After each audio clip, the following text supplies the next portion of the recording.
Hello, and welcome to Beyond Conversations. My name is David Orban. I'm the managing advisor of Beyond Enterprises.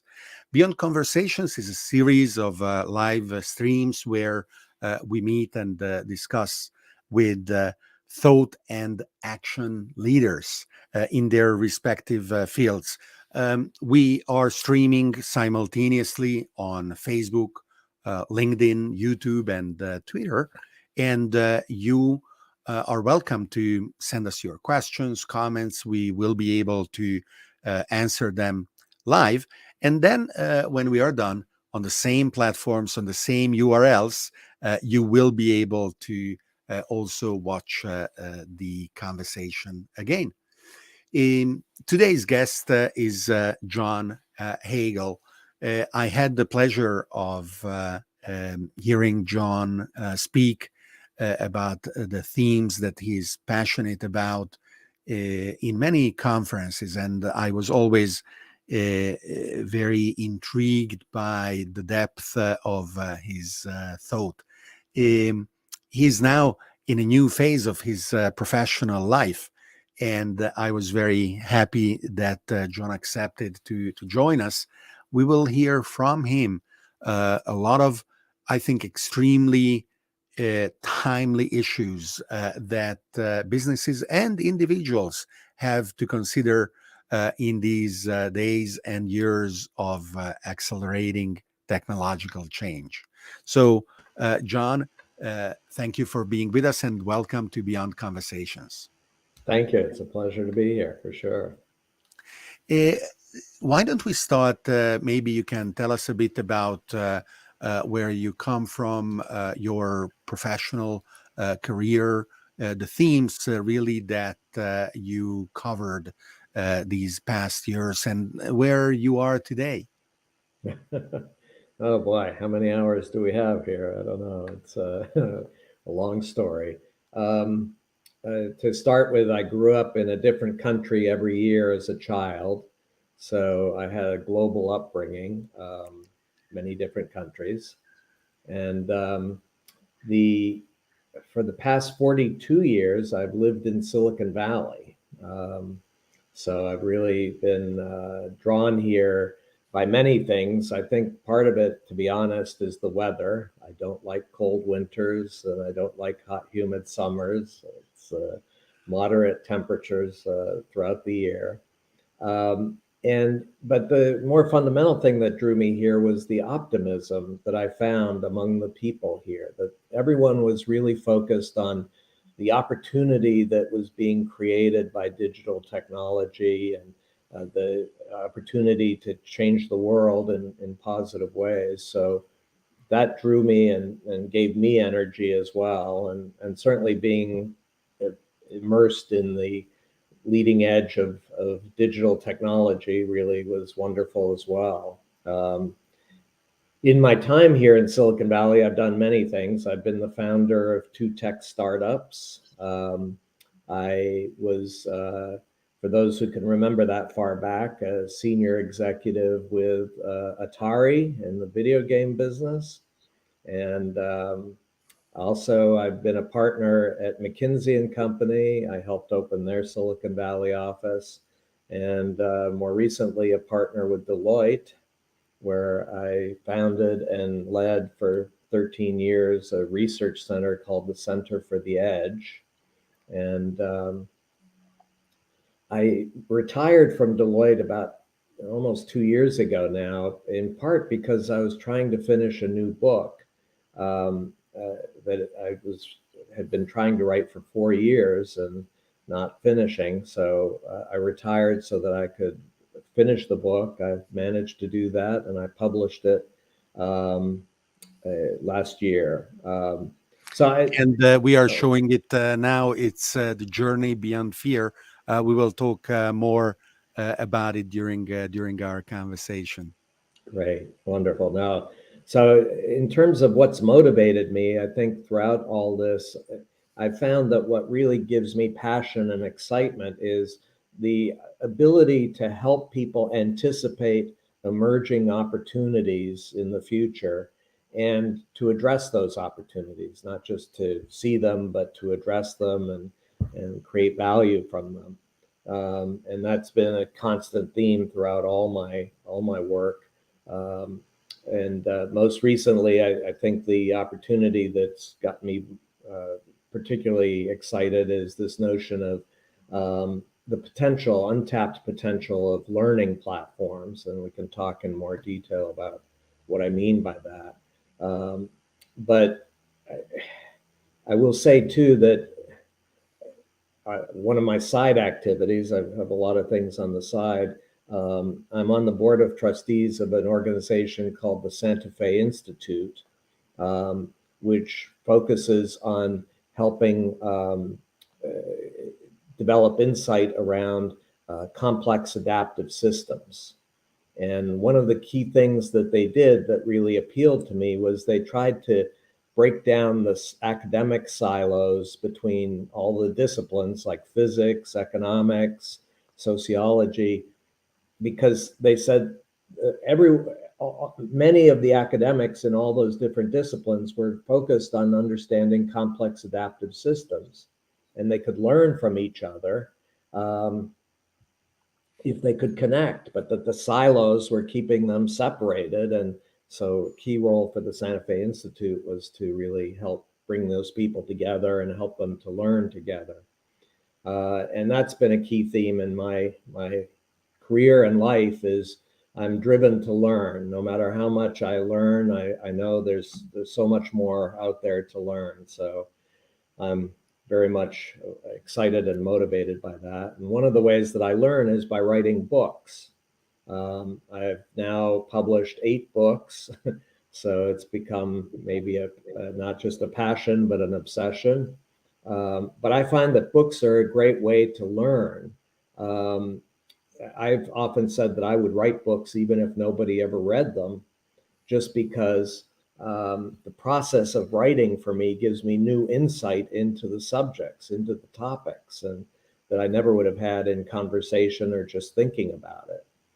And I'll just say my first book was actually published in 1976, and it was focused on alternative energy technologies.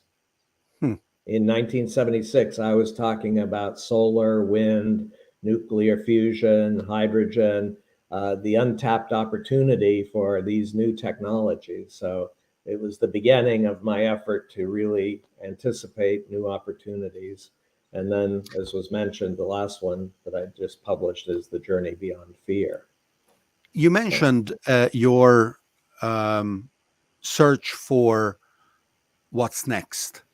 And what intrigues me in that is the availability of so many weak signals with no guarantee that all of them will become a huge wave of disruptive transformation, or that the timing of that wave is going to be what we expect. When you first arrived in Silicon Valley in the 80s, the personal computer revolution was in full swing. The internet already existed, but the commercial internet, starting in 1994 and exploding with Netscape and all the revolutions that followed, was so much not a given that many companies from America Online, but also Microsoft, were investing in proprietary networks and proprietary tools for publishing information, and they all lost out to the power of open standards that the internet brought to everyone. What are your tricks? What are your tools that help you distinguish between those weak signals that you believe will turn into a huge wave of transformation like the PC or the internet, as opposed to others where at least the timing may be wrong, like, for example, fusion energy, which is still 20, 30 years out, even though we have made progress. Yeah, well, I will say up front that I'm not the best person on timing. Most of my books and anticipation are way ahead of their time, the alternative energy technology. I wrote a book in 1996 on virtual communities. And I still believe we have not yet really tapped into what I believe is the opportunity in virtual communities. So timing is certainly key, but in terms of differentiating between, just things that will be temporary and pass versus longer term, to me, it is again going back to looking at the broader context and understanding the complex adaptive systems that we live in. I've done a lot of research around what I call the big shift. I've tried to understand how our global economy and society is evolving and changing. And I believe it's going through a fundamental transformation, but that it provides context for then looking at specific kinds of trends or uh, emerging opportunities to see, is this something that really is consistent with these broader trends, or is it just going to be a passing fad? Um, yeah, but it's really taking the time and effort to look at the bigger picture versus just getting consumed by a very specific event. Um, let's talk about the themes of the book, starting with the title. Uh, it is not a psychology book. It is not a self-help book. Uh, what's this fear that you are talking about? Well, I'll start just with the catalyst for the book was I was started writing it now 6 years ago, and I was traveling around the world as part of my work. I should mention, even though I've been based in Silicon Valley throughout most of my career, I've worked with companies around the world. But I was struck 6 years ago that everywhere I went, the dominant emotion that I was encountering was fear at the highest levels of organizations, at the lowest levels, out in the communities. And to be specific, when I talk about fear, I'm talking about fear of the future. When we look into the future, do we see it primarily as a threat or as an opportunity? And I think more and more people around the world are seeing the future as very threatening. I'm afraid I don't want to go there. Keep me away from that.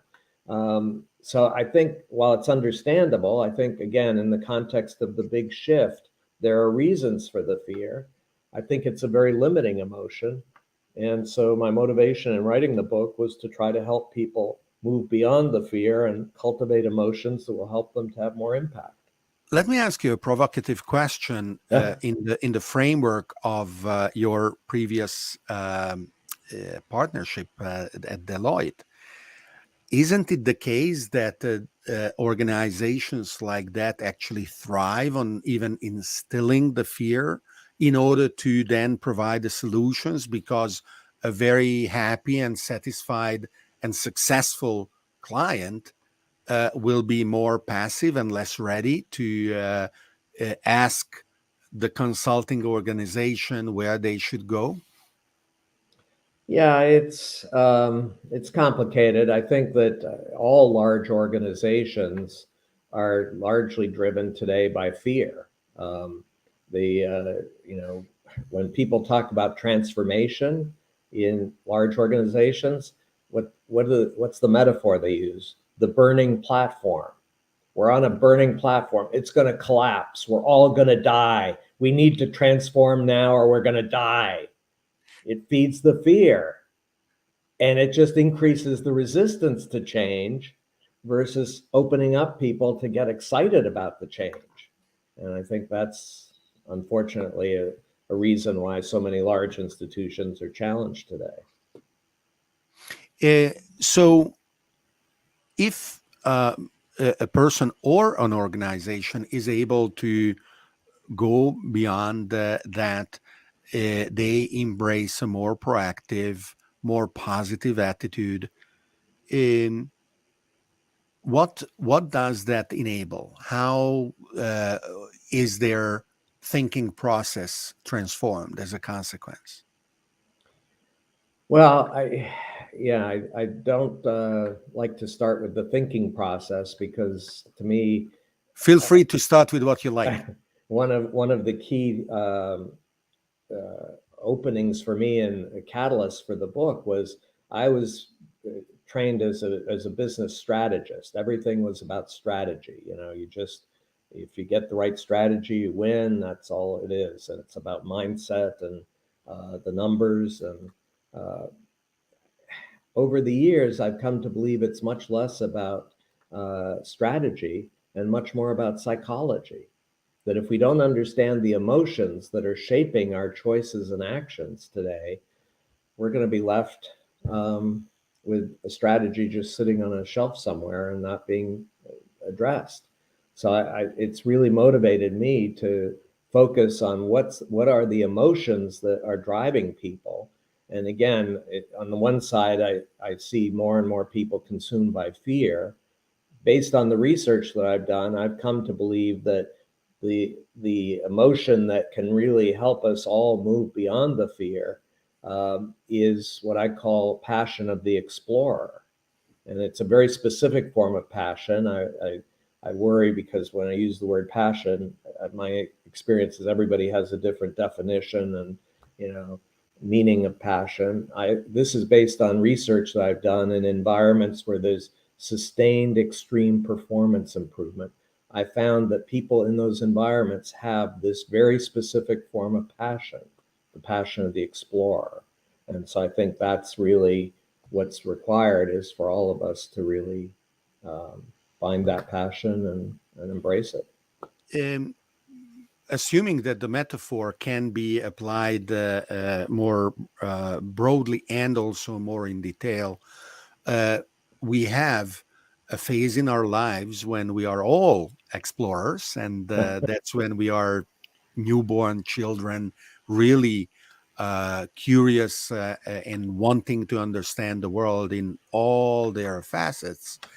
And then most people, for certainly external and sometimes, unfortunately, also for internal reasons,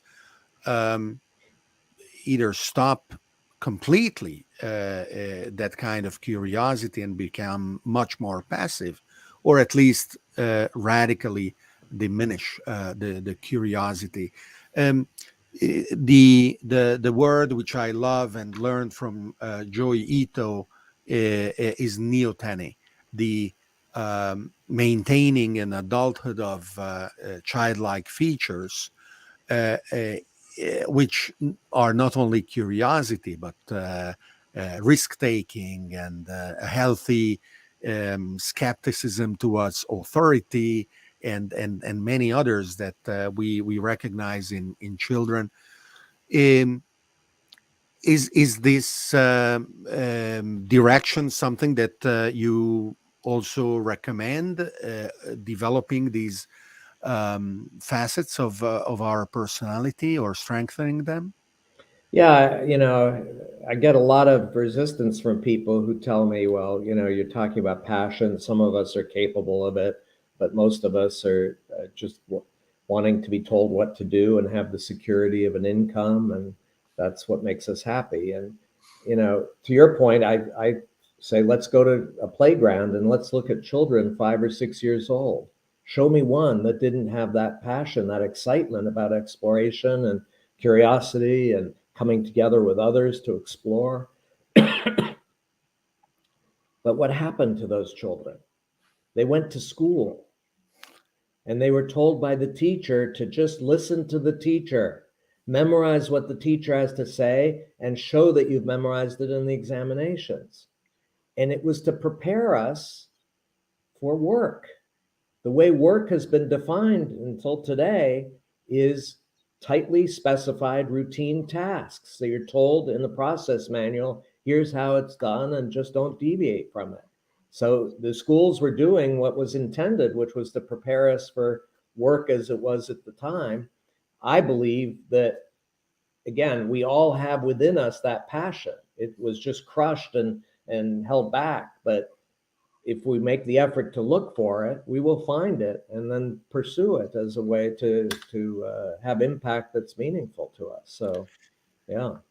One of the defining features of learning from exploration is that you make mistakes unavoidably, and then you learn from those mistakes, and then with time you don't make them anymore, and you become a master of a process, like climbing the playground implement without falling off, or whatever else. um, And there are organizations that understand and embrace that. For example, startups that can only succeed after having made very, very many mistakes, because they are always exploring an unknown territory, an unknown product or service that they want to bring to their customers. How can a large organization also understand that this is indeed necessary? Because just like at school, in most of these mistakes are punished instead of being understood as part of the process. Yeah, well, I will say that I've done research in the U.S. workforce. I surveyed the entire workforce. The best estimate that I had was that only 14%, 14% of U.S. workers have this kind of passion about their work. And I actually believe that that's surprising that there are that many, because as you indicate, the focus of organizations is to crush that passion. Just follow your task and do it efficiently and reliably without failure. So I think that in terms of helping leaders to make the transition, or organizations to make the transition, and encourage passion versus trying to crush it, I think part of it is, again, I did a survey in large organizations, and I found that anywhere between 60 to 70% of the time of most of the workers in the organization was being spent on what became known as exception handling. It was a situation that had emerged that hadn't been anticipated by the process manual, and they were scrambling at the last minute to try to figure out what to do. And it was very inefficient, and workers tried to avoid it because that wasn't what they were supposed to be doing. So I think just helping leaders to see how much time of workers is being consumed by these exceptions. In a rapidly changing world, we have more and more exceptions that were not anticipated. And unless you have the curiosity and passion to explore those exceptions, you're going to hide from them, and it's going to feed the fear. So I think that that's one way to start to demonstrate that this is something that's critical, not just desirable. But I will also say that one of my views of, again, this big shift, the changes that are going on, the mark of strong leaders in the past, over the past century, has been, and I'm talking about large organizations, has been leaders are the ones, strong leaders are the ones who have answers to all the questions. No matter what the question, you can count on the leader to have an answer. I believe in the future, the mark of a strong leader is going to be the one who has the most powerful questions and inspiring questions, and who will freely admit they don't have an answer and ask for help. That's so powerful, because it communicates to the organization that questions are not just desirable, they're necessary. And asking for help is not just desirable, but necessary. And I think that starts to feed, again, bring out the passion of people when they see these amazing questions that nobody yet has an answer to. Let's come together. Let's try to figure this out. So I wonder if you have some advanced query systems monitoring quarterly reports of public companies or analysts' feedback on CEO announcements. And when it will be the case that this kind of attitude starts to manifest itself, because I have a hard time seeing Wall Street CEOs to say, yeah, you know what? I have no idea. Let's find it out together. Uh, so how do we get to the point where you say this new kind of leadership is needed and it is there from where we are today, where the assumption is that the leader, the CEO, or the president of a country, political leader or regulator will have the answers, and we shouldn't question or question very politely and within very well-defined boundaries, whatever they are saying, because they know. How do we get from here to there? What shows that actually we are even understanding that there is this need? Well, I think one kind of warning sign is if you look at the levels of trust in all of our institutions, the level of trust is eroding at a rapid rate. We're becoming less and less trusting of the leaders and the institutions they lead. And there are many reasons for it, but one of the key reasons is if you have a leader who says they have the answer to every question, there are two possibilities. One is they have no idea how rapidly the world is changing, or they're lying. In either case, why would I trust them? And so I think people are beginning to see that that kind of leader is not the leader that's going to drive success in the future.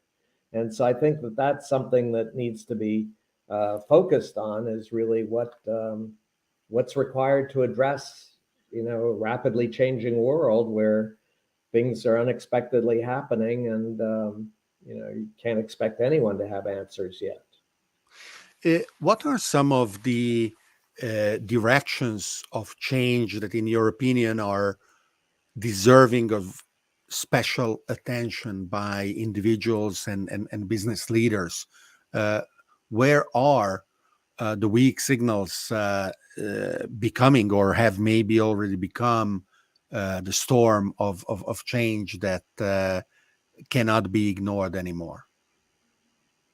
Wow.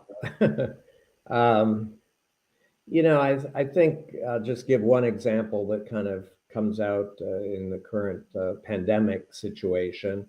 Two things. One is, people are talking about the Great Resignation. How many people are resigning and leaving the work they were doing and finding new work?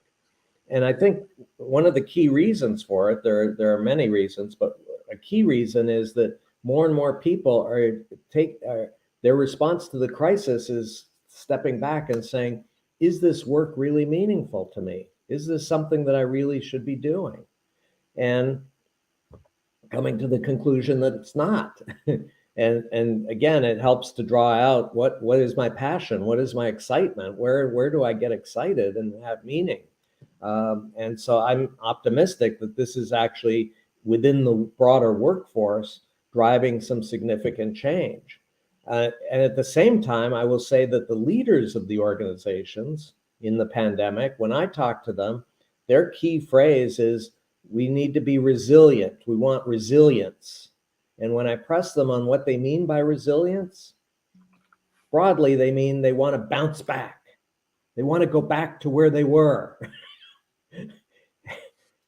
And the contrast between the leaders who want to bounce back to where they were and the workers who are saying, I don't want to continue doing what I was doing. I got to do something that's much more meaningful, is an interesting kind of signal, if you will, that's the change is afoot. And just the other quick thing from the pandemic is, one of the key things that people are talking about in the pandemic is the weakness of supply chains. Our supply chains broke. And so we need to find other suppliers, but they still talk about supply chains. And I keep saying, if you talk about chains, chains are rigid. Chains hold you in. They don't allow for flexibility. What we need are supply networks where there's much greater flexibility in terms of orchestrating the resources that you need. But again, it's all just, let's just find a different supplier, put them into our supply chain, and hope that they'll do what they're told. So. The book talks about learning platforms. How can an organization become an effective learning platform? What are the characteristics that you believe are essential and maybe are lacking today? It's one of the big untapped opportunities. The challenge is everybody talks about platforms. Again, it's a word that's widely used. We're in a platform economy. Platforms rule the world. It's all about platforms. I believe there's a platform that has not yet been addressed and that will ultimately change the world in a profound way. And it's what I call learning platforms. But I again, need to be very active in clarifying, because when I talk about learning, everybody thinks I'm talking about video classes, video workshops. That's learning, training programs. That's learning. No, I believe that's learning in the sense of sharing existing knowledge. You listen to the teacher, but the knowledge is already there. The learning I'm talking about is learning in the form of creating entirely new knowledge that never existed before. And the way you do that is not in a training room, it's through action and acting together with others so you can learn together. And I believe there's a need, an opportunity for platforms that will help people to come together to focus on that kind of learning. And in the book, I spend a fair amount of time talking about one of my key insights from my research and work is that no matter how smart or talented you are as an individual, you're going to learn a lot faster and a lot more effectively if you're part of a small group. I call them impact groups, but it's anywhere between 3 to 15 people. But you come together, you develop deep trust-based relationships with each other. And on the one side, you're supporting each other when you run into unexpected challenges. But on the other side, you're challenging each other to say, how can we get to even more impact faster and learn faster? And I believe these learning platforms, the core unit on these learning platforms will be creating shared workspaces for these small groups. And again, they're not discussion groups. They're not just sitting around talking. They are groups that are focused on action and impact and coming together to drive that. And then connecting those impact groups into broader networks where they can learn from each other over time. But I think that's, again, something that's badly needed in a world that's rapidly changing and where we need to learn faster at scale, but so far not yet available. So if I am correct, as you first addressed the issue of being passionate explorers, this domain of active knowledge exploration is what the passion can be directed towards, together with a group of people. And it's not the lone explorer, but it's an expedition, really. And that is what enables to overcome the traditional distribution, where you would have one person creating a piece of knowledge, maybe 10 commenting on it, but 1,000 more just passively absorbing probably just a fraction of the benefit that the piece of knowledge provides. Instead, in the new network of exploration and passionate knowledge expeditions, These teams have a force multiplier effect because of how everyone is active and engaged and involved.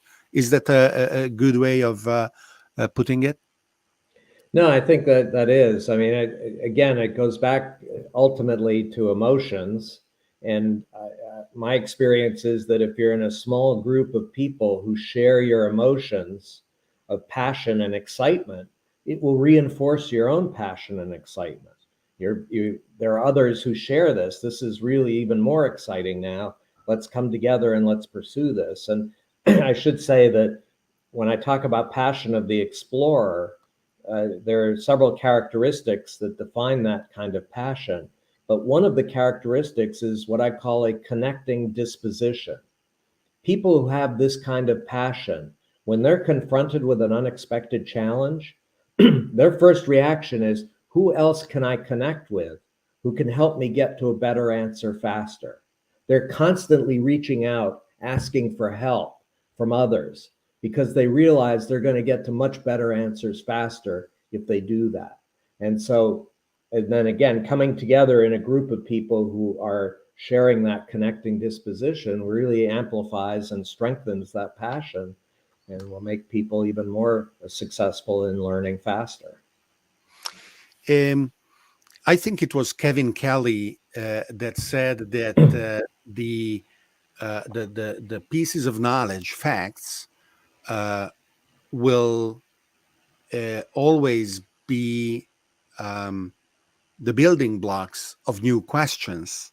And as a consequence, the number of questions that we can ask is unbounded by the number of facts that we have available, because we can combine them in surprising ways if there is open access to the facts themselves. And I would like to give an example that I find exciting, exhilarating of this kind of approach, where the DeepMind division of Google, having been able to train a neural network to accurately predict the shape of proteins, and having built a database of 200 million proteins with a speed that astonished experts too, in a domain, in a problem domain where no one was sure that we would get to be able to predict the shape of proteins for the next 10 or 20 or 40 years.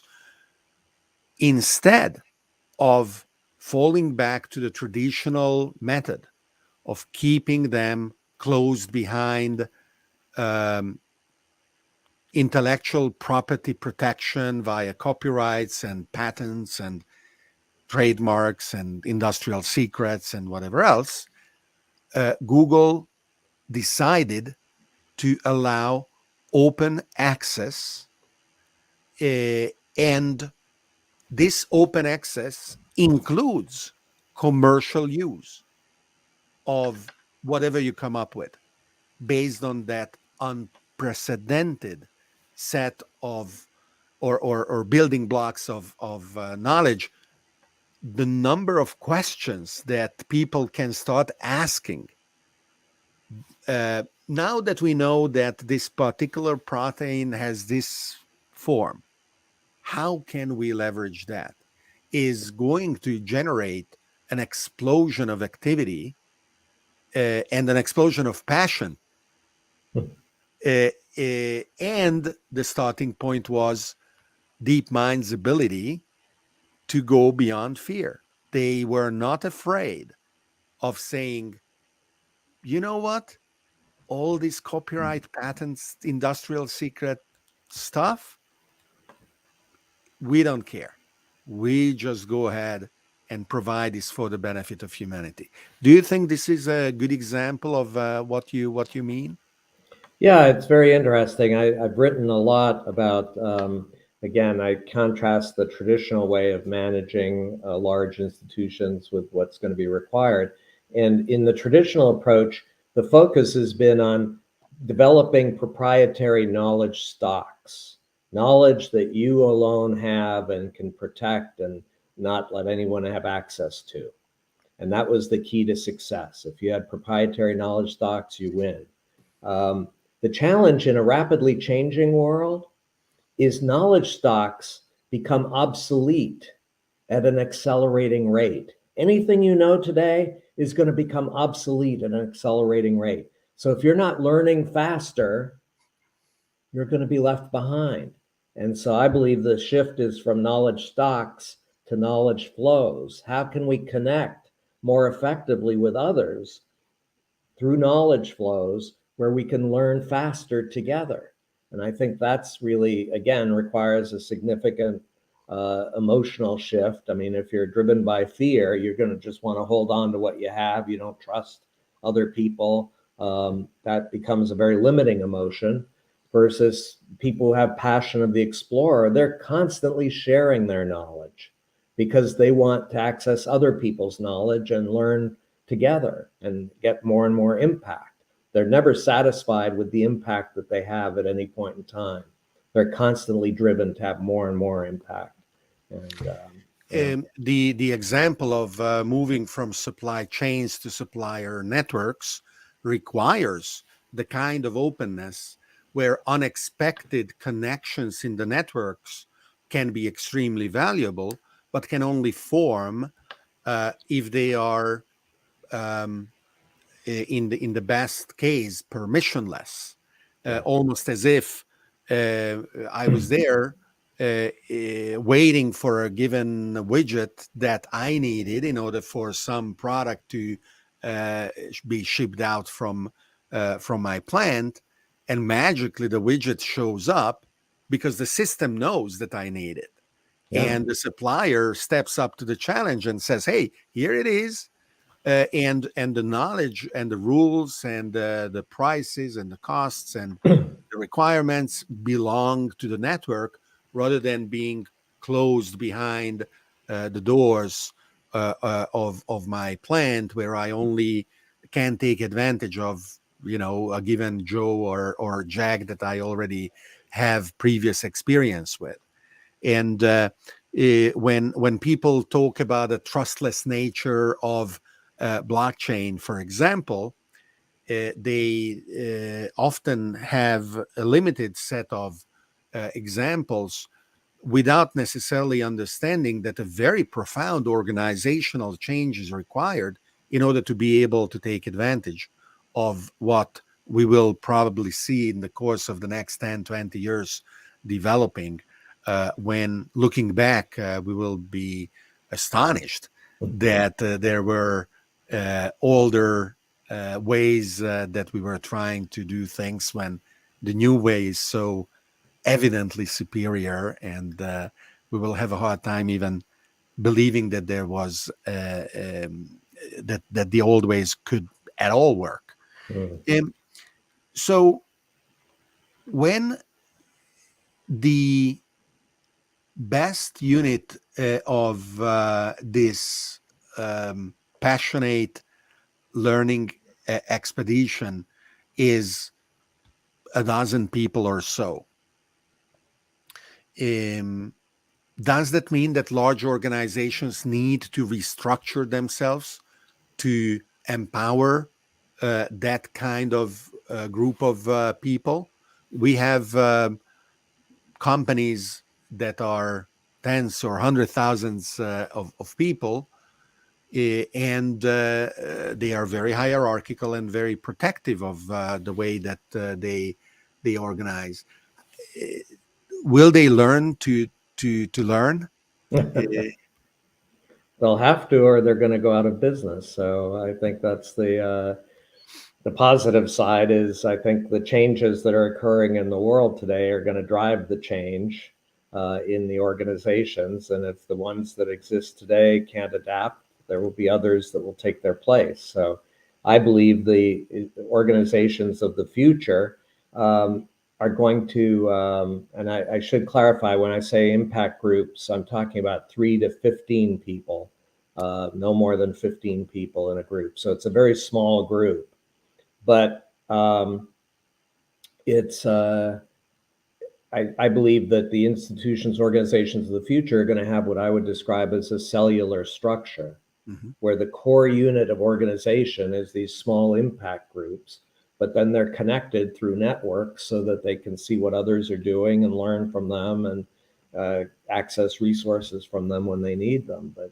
no, that the core unit will be these small groups, and they'll be very, another key point I should highlight in this, that again, this comes from a lot of research, is that the impact groups that will learn fastest are those that are diverse within the impact group. That if they all come from the same background, same training, same whatever, they're not going to learn as fast as groups that come together from different ages, different genders, different,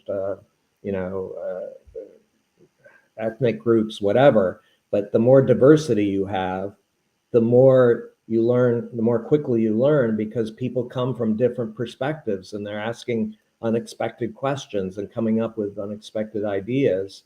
And so the impact groups that will be successful are those that really embrace that diversity and bring people together who are not from the same background.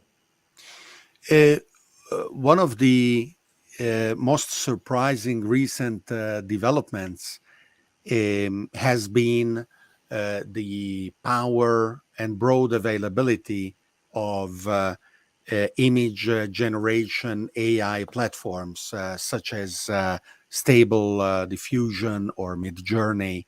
I don't know if you have seen them, Dolly 2 from OpenAI, or even if you have played with them. I gave a talk at a conference in Seoul in July, and I created all my slides, images using the AI, which was a lot of fun. Yeah. And I liked the images quite a lot. Hopefully, the audience too. What was surprising to me, besides the evident aesthetic variety of these images, is that they really satisfy a very wide set of creative requirements, where a client going to a designer or an artist obviously would only prototype an image with the AI before refining it if it goes on the cover of a magazine or a large street poster or anything printed, in millions of copies as a book cover, for example. But if we look at, for example, building the slides for a keynote, or illustrating a blog post, or many, many, many other needs, the creativity of the AI is perfect, and the human in the loop is not needed anymore.